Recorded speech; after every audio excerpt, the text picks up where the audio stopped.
Q2347. One of the functions of the wing's crossbar is to A. Hold the wings open. B. Provide surface to grip and control the aircraft. C. Provide an attachment point for the carriage.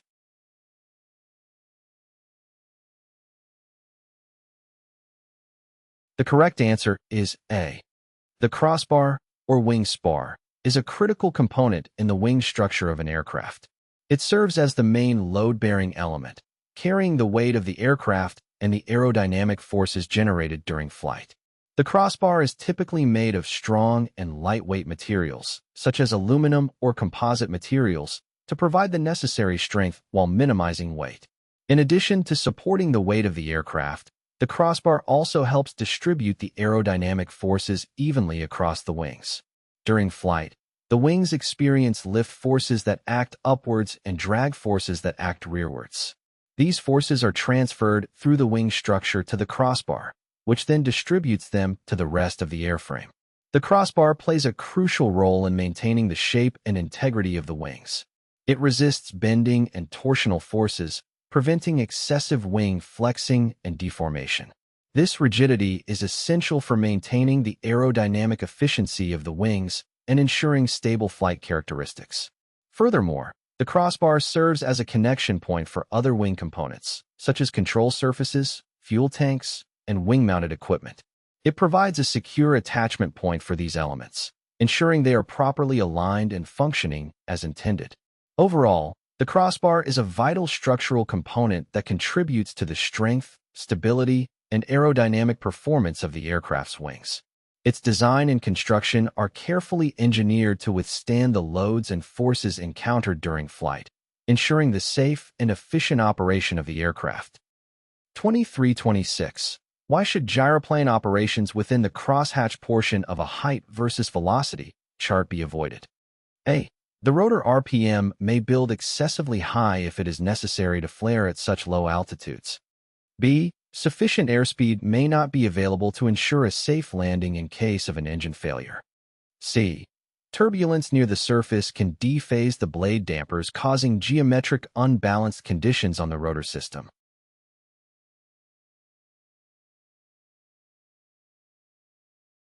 The correct answer is B. The chart provides valuable information for determining altitude-airspeed combinations that should be avoided during an autorotative landing. By referring to the chart, pilots can identify certain regions or areas represented by shading that indicate conditions where it would be impossible or impractical to successfully complete an autorotative landing. These shaded areas on the chart represent altitude-airspeed combinations that pose significant challenges or limitations for autorotation. They could indicate conditions such as high-density altitude, extreme wind conditions, steep approach angles, or other factors that could compromise the effectiveness or safety of an autorotative landing. By understanding and adhering to the information provided by the chart, pilots can make informed decisions about their approach and landing procedures, ensuring they operate within safe and viable parameters for autorotation. It serves as a valuable tool for assessing the feasibility of autorotative landings under different atmospheric and aircraft conditions. 2348. Which aircraft component ensures the wing has a pitch-up tendency? A. Keel pocket. B. Luff lines. C. Washout rod.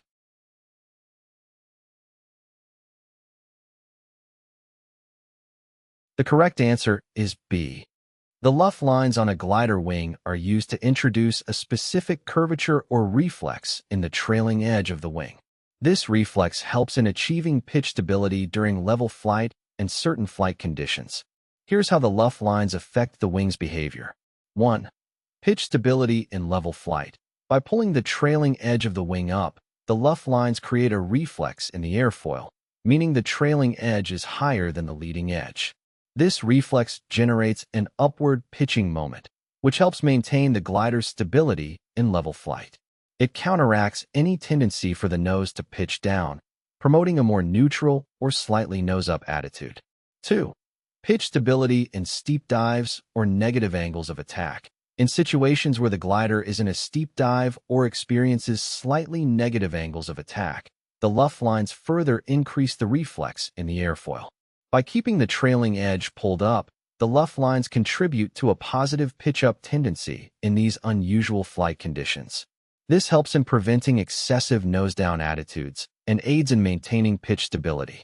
The Luff lines play a crucial role in optimizing the wing's aerodynamic performance and stability across a range of flight conditions. By controlling the curvature of the trailing edge, they influence the lift distribution and pitching characteristics of the glider, enhancing its overall flight behavior and safety. 2327. The principal factor limiting the never-exceed speed, VNE, of a gyroplane is A. Turbulence and altitude. B. Blade tip speed, which must remain below the speed of sound. C.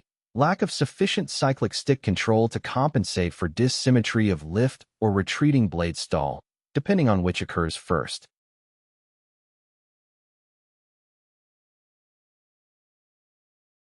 The correct answer is C.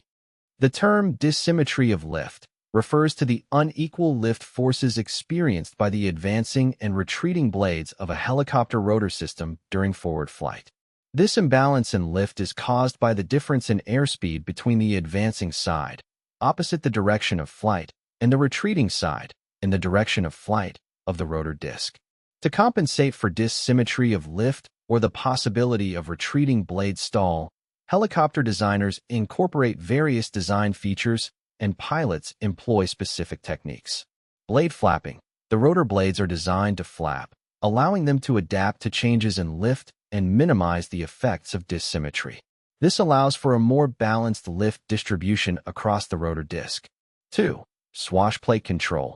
The pilot uses the cyclic control to adjust the blade pitch individually, compensating for dissymmetry by increasing the lift on the retreating blade and reducing it on the advancing blade.